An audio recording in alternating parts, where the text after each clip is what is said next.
Assalamualaikum warahmatullahi wabarakatuh. Pada video kita kali ini kita akan membahas cara membuat artikel jurnal ya.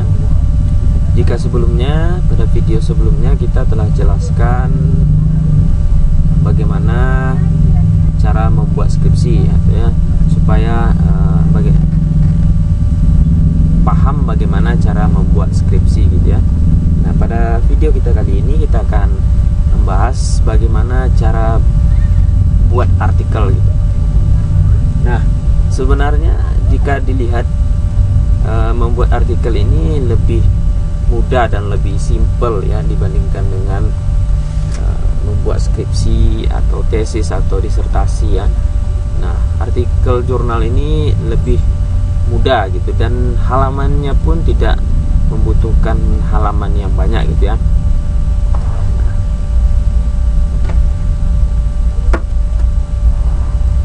Nah, jadi membuat artikel jurnal ini sangatlah mudah sebenarnya ya, jika kita paham bagaimana tahap-tahapnya dan trik-triknya gitu ya.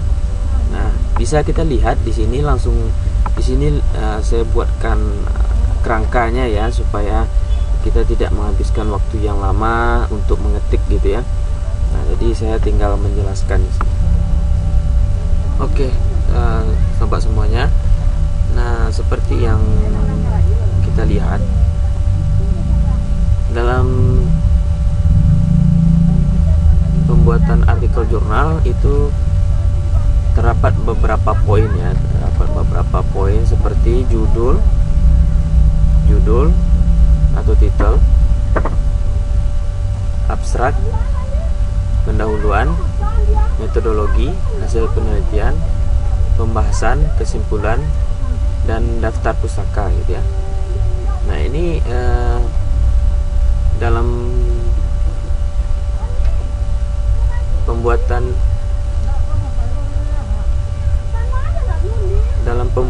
artikel kita tidak diperkenankan untuk memakai poin-poin ya, poin-poin seperti contohnya di sini dibuat A gitu ya.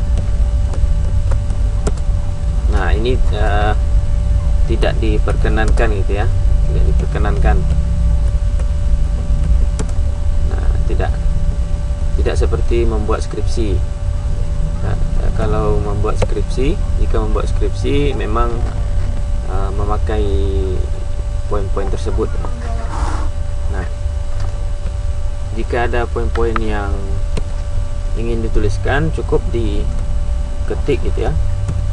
Contohnya ada subjudul,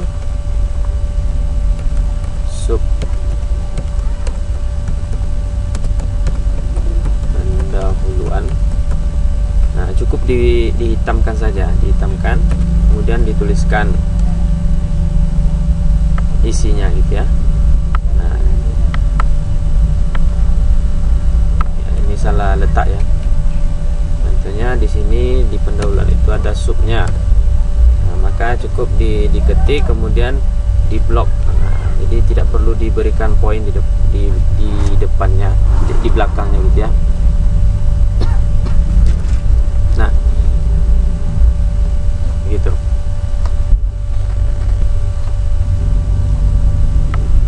Nah, jadi bagaimana isinya gitu ya? Bagaimana isi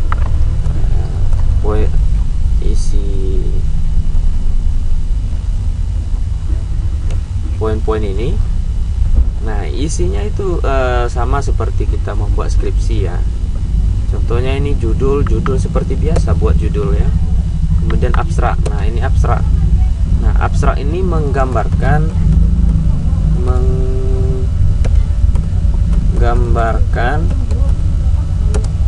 isi keseluruhan artikel secara singkat dan padat gitu ya. Nah, maksudnya apa? Nah, dalam abstrak ini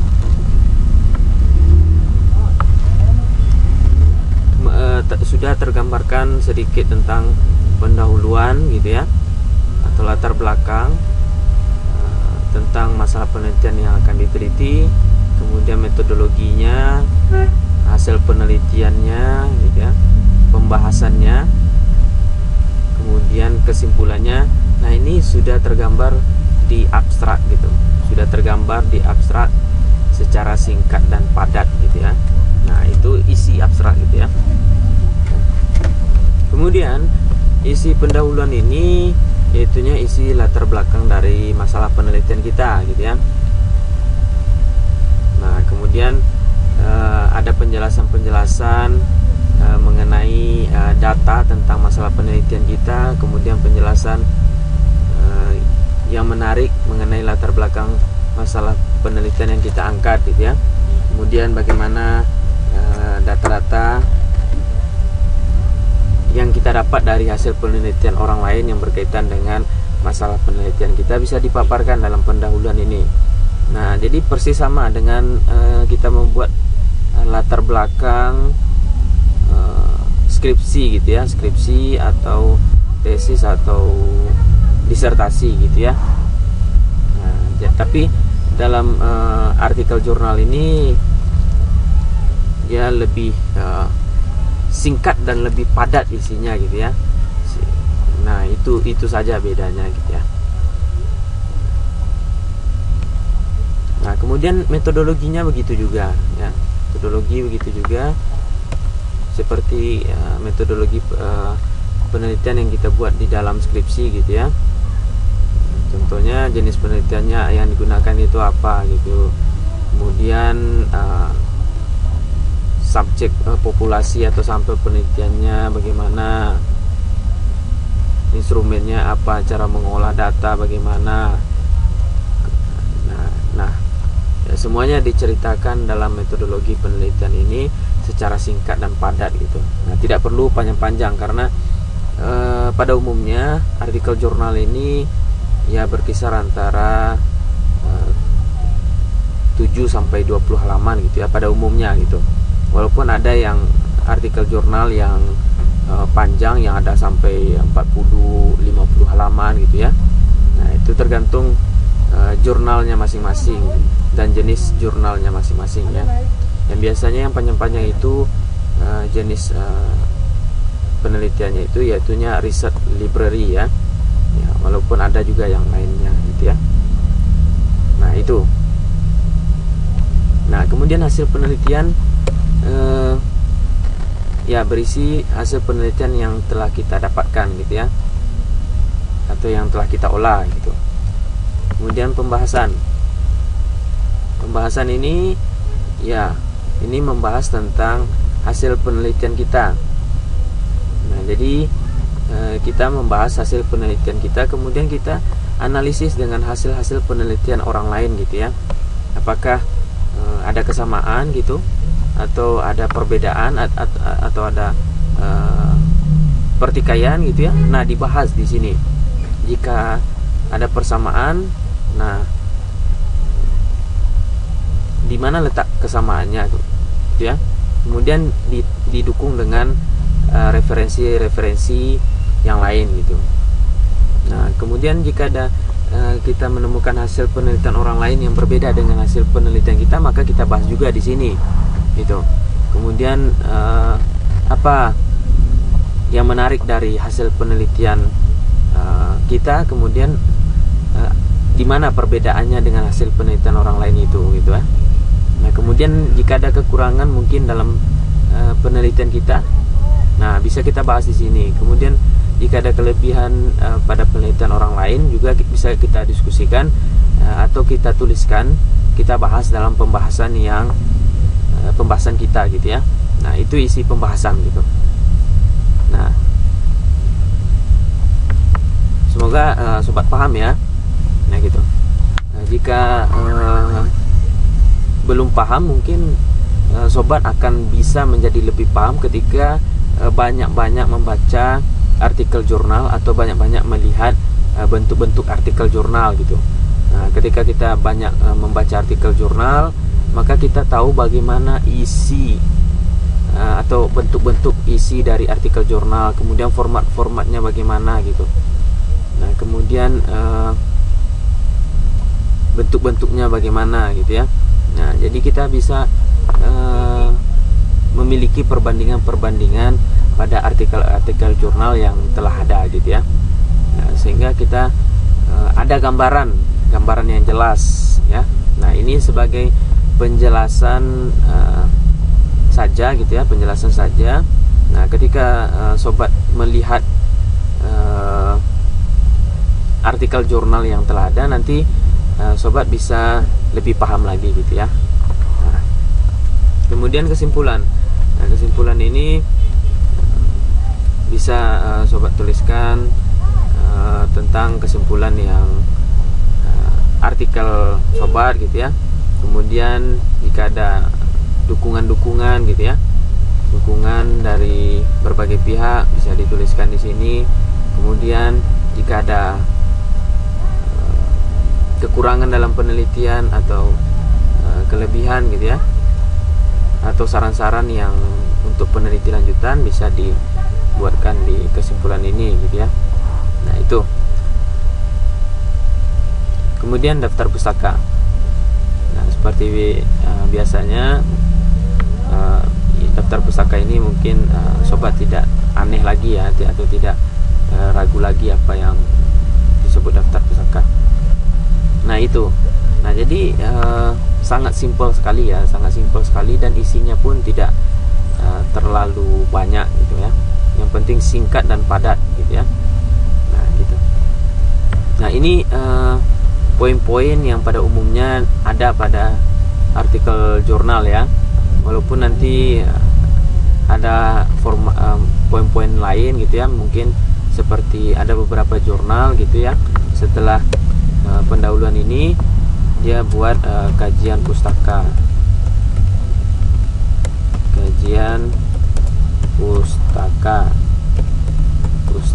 ya, atau literatur ya, literatur. Nah, itu tergantung jurnalnya sendiri gitu ya, karena jurnal masing-masing memiliki kriteria tersendiri.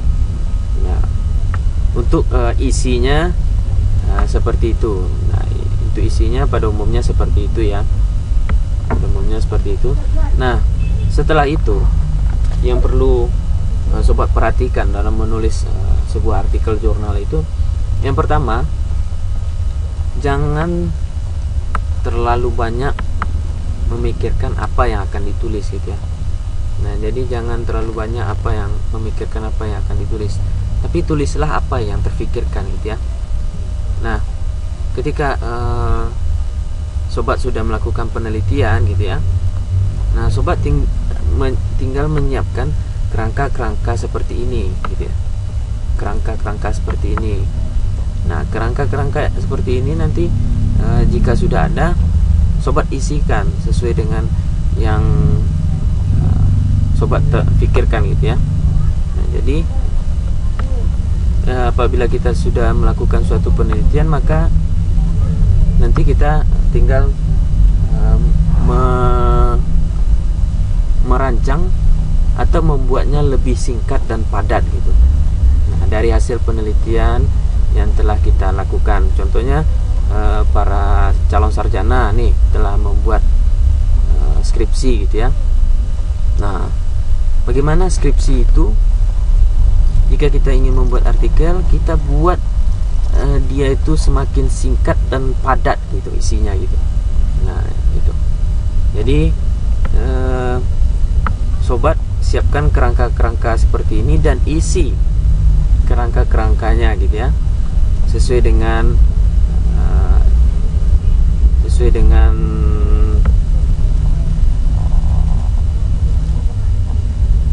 aturan yang telah ditetapkan gitu ya. Contohnya judul nanti sobat pindahkan judulnya gitu ya, buat judulnya apa, abstraknya.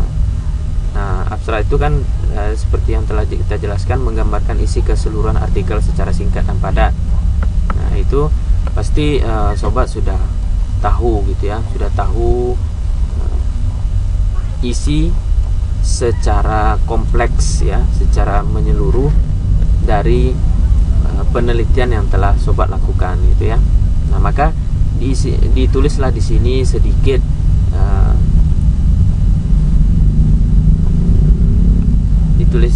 maka ditulislah di sini hal-hal yang menggambarkan tentang pendahuluan, metodologi, hasil penelitian, pembahasan, dan kesimpulannya secara singkat dan padat. Nah, itulah yang dinamakan abstrak. Nah, jadi abstrak ini sangat penting dan letaknya memang di awal karena itu akan menggambarkan isi secara singkat dan padat, akan menggambarkan isi keseluruhan artikel kita ya secara singkat dan padat. Makanya ketika orang membaca abstrak, nah maka orang itu sudah memiliki gambaran secara global tentang isi artikel jurnal kita gitu ya.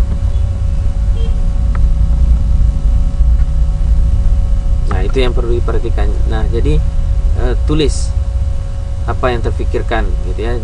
Jangan terlalu banyak memikirkan apa yang akan mau ditulis, dari mana mau dimulai gitu ya. Nah, gitu. Kemudian yang kedua, sesuaikan dengan template jurnal gitu ya. Nah, setelah ditulis artikel jurnalnya, nah maka tugas kita selanjutnya yaitu menyesuaikan tulisan kita itu dengan template jurnal, tempat kita akan ingin mensubmit jurnal artikel kita ini gitu ya. Nah karena tiap-tiap jurnal itu memiliki aturan-aturan tersendiri dalam format penulisan artikel yang akan dikirim gitu ya. Nah, jadi kita harus menyesuaikan dengan aturan jurnal tersebut gitu. Tidak boleh seenaknya kita gitu ya. Nah, maka ketika kita ingin publish, kita harus lihat dulu ke jurnal mana kita ingin publish, kemudian download template-nya gitu ya. Download template-nya, di situ sudah ada aturan-aturan atau format penulisan yang harus diikuti gitu ya. Nah, saya berikan contoh satu template jurnal gitu ya. Ini saya download dari jurnalnya, dari web jurnal Indonesian Journal of Counseling and Development gitu ya. Nah, ini saya download dari webnya gitu. Nah, ini gambaran contoh sederhananya saja. Nah, gitu. Nah, ini judul ditulis dengan huruf Garamond 16 PT tebal gitu. Nah, itu aturan mereka. Nah, jadi kita harus ikuti aturan yang mereka tetapkan gitu ya. Kemudian penulis pertama, penulis kedua, penulis ketiga. Nah, ini jika penelitinya itu atau penulisnya lebih dari satu ya, nanti dibuatkan semuanya. Kemudian abstraknya, gunakan huruf Garamond 10 PT gitu ya.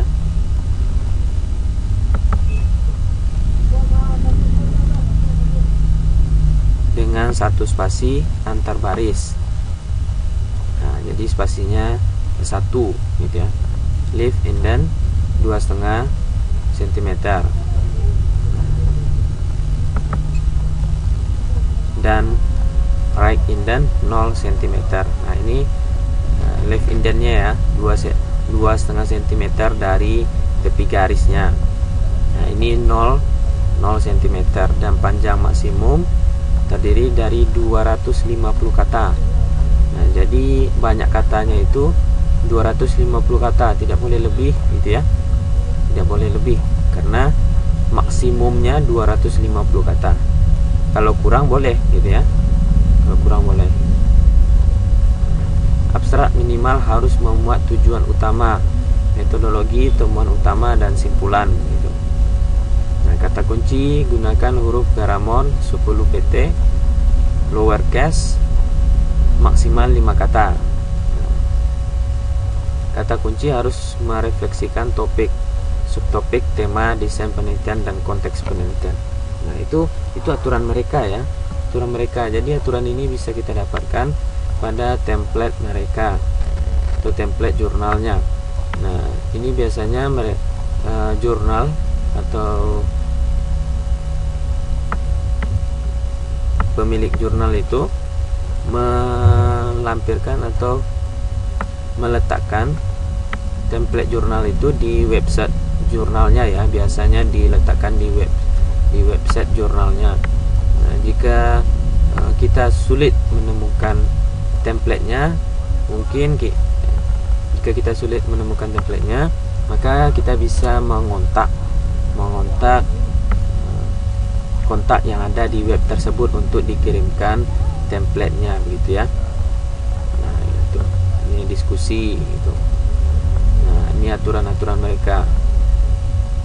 Nah, bentuk cara penampilan tabelnya bagaimana, kemudian penulisan referensinya bagaimana gitu ya. Referensi menggunakan Mendeley untuk citasi dengan jenisnya apa gitu ya. American Psychology Association version 6. Nah, itu. Nah, jadi ini bisa diambil di jurnal masing-masing, di website jurnal. Nah, setelah kita sesuaikan, nah kita submit. Setelah disubmit itu akan direview. Nah, biasanya ketika direview itu pada umumnya akan ada balasannya. Atau kita disuruh kita diminta untuk merevisi sesuai dengan yang mereka minta jika masih ada kesalahan-kesalahan dalam penulisan artikel kita gitu ya. Nah, jadi selalu pantau perkembangan review. Nah, jangan sampai ketinggalan, nanti balasannya sudah dikirimkan kepada kita hari Senin gitu ya, atau seminggu atau 2 bulan setelah kita submit, 2 minggu setelah kita submit. Nah, tapi karena kita tidak pantau gitu ya, akhirnya sudah sebulan, sudah 2 bulan gitu. Nah, kita tidak mereview gitu ya, tidak memperbaiki hasil reviewer gitu ya. Nah, kemudian batas untuk kita mengirimkan hasil perbaikan pun telah lewat. Nah, akhirnya tulisan kita tidak jadi untuk publish. Nah, gitu. Makanya kita harus pantau selalu perkembangan review gitu ya, jangan sampai terlewatkan gitu ya. Nah, itu sedikit pengalaman dan wawasan untuk para penulis artikel jurnal gitu ya. Nah, semoga video ini dapat membuat para penonton atau para penulis lebih memahami dan mempunyai semangat dalam menulis artikel jurnal gitu ya. Karena artikel jurnal ini